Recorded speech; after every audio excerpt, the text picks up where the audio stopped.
good for Orvis to join us in the studio. How are you this morning? I am great, Brad, man. We got a lot going on. Thanks for having me in. That's perfect time to have you here. So, first of all, I wanted to ask you about the jail. I know you had a great inspection a while back, and did you just have another one not too long ago? Yeah, we did. We had an inspection that started in late July, and it's a process. It's a pretty intense process. Yeah. Last year, we were very happy. We announced that we had 100% inspection on the jail, and this year we just found out the same thing, and that's very rare. Right. I guess if we do it year after year, I won't be able to say it's very rare, but I'm very, very proud of the staff. They work very hard for that. There's a lot of revision of policies, a lot of things that they have to do to get that, and the state doesn't like to give them out. The state doesn't like to give out 100% compliance. So there's like 177 standards. Some of them are essential, and some of them are rated important. Now, you'll hear a lot of jails will say that phrase that they got a 100% on the essential, and then they just kind of leave it at that. But we have gotten 2 years in a row 100% on the essential and the important. All standards rated by the state and the Bureau of Adult Detention. So we're pretty proud. That is good. Is it running at about capacity? I mean, that's good and bad, but is it? Yeah, it is. It's always a rated capacity. It is better than pre-COVID days. The courts have kept the numbers down a little bit. Whenever you have any type of disease in the jail, it's a scary thing, and we've been able to manage. They've reduced the numbers a little bit. We're actually right where we should be according to what we're allowed to hold. We're not 30-40% over like we used to be. So it's much better, and I think that helps the inspections as well. I'm sure it does. And another thing you were talking about coming in, we are bearing down on the Tuscarawas County Fair, and that's got to be big for you. Yeah, I'll tell you, the fair is something that is very important to the community, especially the 4-Hers. What a great organization 4-H is. But it's an exhausting week for the fair, so I would be lying if I told you that any deputies or myself look forward to it. But we are geared up. We'll be there 24 hours a day. We stay there. We come on 2 days before the fair actually opens and start, watching property and helping get things set up. And then we're there till the morning after the fair. And, our duties, our number one responsibility is absolutely keeping the kids safe. Yeah. And the Fair Board's done a great job. They changed ride companies a couple years ago. This new ride company has been flawless. Their staff is excellent. We have very few concerns, if any at all, with them. I mean, it was a dream when they changed the ride people. So it brought in a much better class of people that we trust around. And, that's our big thing, though, is keeping the kids safe at the fair, making sure that they don't wander out of the gate with somebody they shouldn't be wandering with. I've got to wonder, and there's no way to estimate this, but the value of the property on any given day at any given moment on that fairgrounds during that week has to be in the multi-millions. Yeah, I'll tell you, I mean, the livestock is an incredible value in and of itself, let alone to take on the vendor stuff that sells. And, there's don't forget all the cars in the infield. Yeah, and the cars in the infield. And, they've got a stunt show this year, and that's new. I remember watching one of those when I was a kid. I'm hoping it's similar because I liked it. Yeah. And I'm guessing that'll be the night that my wife brings my son over, and hopefully he'll get to see him do some crazy stuff with cars that I hope he'll never try.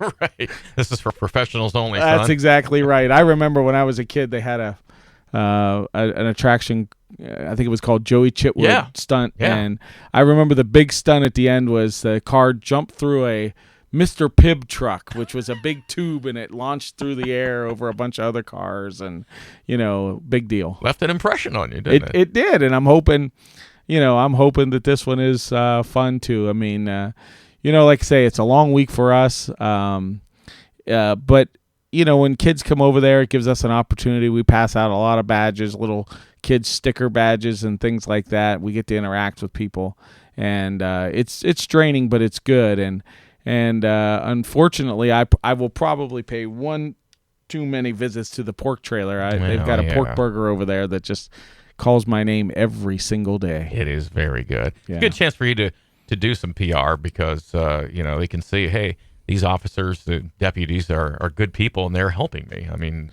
It's that simple. Right. And, we do get some cases over there periodically. One of the biggest things with the fair is parking. And, the fair does a great job. If you look at other fairs, the amount of stuff that our fair board crams into that small area is incredible. But people always want to park in the infield, and there's only so much parking there. And, they'll buy a pass, and then when they show up sometimes at the gate and they're turned away, they get upset. The pass is good for parking if you buy one, but that's only when there is parking available. Right. So, across the street over there at the old Reeves Mill, there's plenty of parking. And, I encourage people to use that. It's a lot less stressful getting in and out.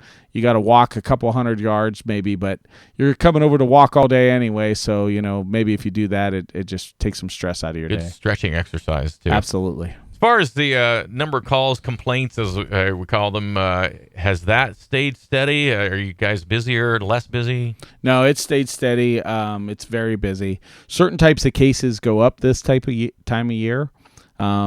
Unfortunately, one of the big ones that goes up is child abuse and child sexual abuse, and that is because teachers are one of the main people to report suspicions. Mm-hmm. And the kids get back in the classroom, and they're acting a certain way, and teachers notice that, and they report it. So, I made a social media post the first week of school that talked about how I take a sigh of relief every year when the kids get back in school, because believe me, the schools do such an amazing job. They feed our kids breakfast and lunch, which isn't, it isn't their job. No. That isn't part of their job. They report abuse. They clean kids up. They help kids wash. If you knew, just this past weekend, I was at the store and I saw an Indian Valley teacher friend, and her cart was completely full of granola bars and things for kids in her classroom because she'll hear their stomach grumbling. And we make sure our son is sent off with a full belly, but not everybody does that, so God bless the teachers. That's for sure. Some other things we wanted to talk about as far as the school beginning. Let's still keep safe with the buses and that sort of thing. Hopefully you don't have too many of those reports.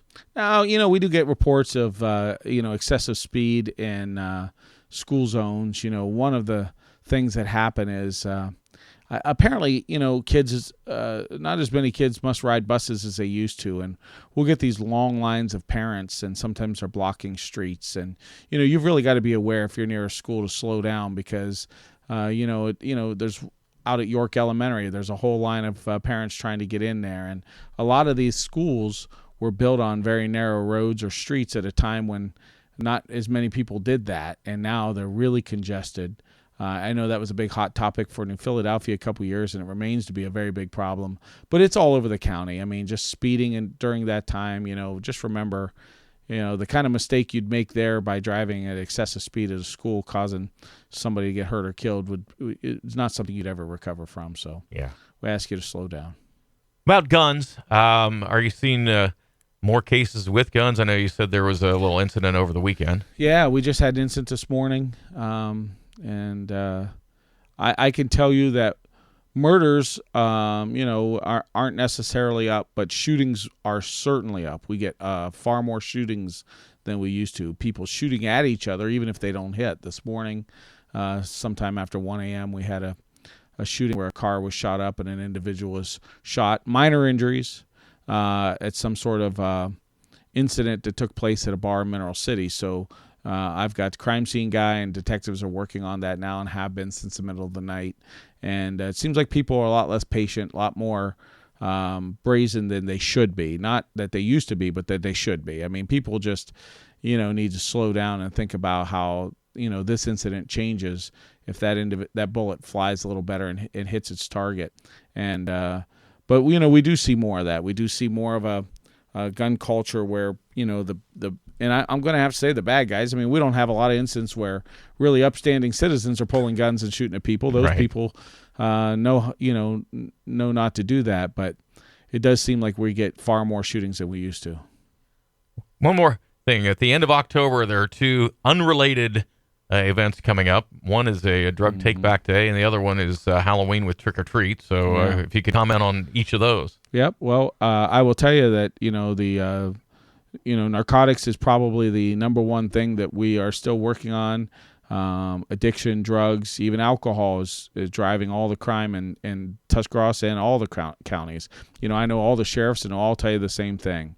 Our drug task force just got a big grant of about $147,000. Some of that is for the overdose response team that goes out and tries to talk people into treatment. Some of that's for the actual investigative side, where we're hoping to do a better job investigating narcotics violations and drug traffickers and things like that. But one of those efforts that we do multiple times a year is coming up at the end of October. Saturday, October 29th, we will have the second day of the National DEA Prescription Drug Take-Back Day.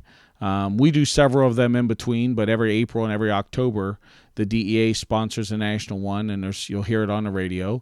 We'll be taking back prescription drugs, no questions asked, free of charge. We always operate at Trinity, Twin City. It's a drive-through style. You pull up, you just hand us a bag of pills and just keep on driving. And we do the same thing at Cleveland Clinic Union Hospital there at the south entrance. So, it's a great time to empty out your medicine cabinets if you can and go from there. Of course, that is the Saturday that many of the communities will also be doing trick or treat. Yeah. It's 2 days before, Halloween, and we very much want to remind people to drive safely around Halloween. Little kids are excited to get to the next house with the light on and go from there. So, those are a couple big events coming up at the end of October once we survive the fair. I'm excited to get some chocolate. I'm hoping anyway. So. You can tell by looking at me, I've been way too excited for a long time for getting chocolate. I need to get a little less excited. Well, Orvis, hey, thanks for coming in, getting us up to date. We'll have you come back in a few weeks and kind of prepare for the next, I guess, season, as it were, if that's all right with you then. Absolutely. I kind of was shocked here. I thought when I came in, I'd see a big walrus walking around. Well, we've got a head hanging on the wall. So we got a head hanging on the wall. Well, this Tusk walrus I've been hearing about has really been sweeping the county. Well, thanks a lot. We will talk to you again soon. Appreciate the visit. That is Orvis Campbell, Tuscarawas County Sheriff, this morning on our 8:30 High Beam here on the BT Morning Show.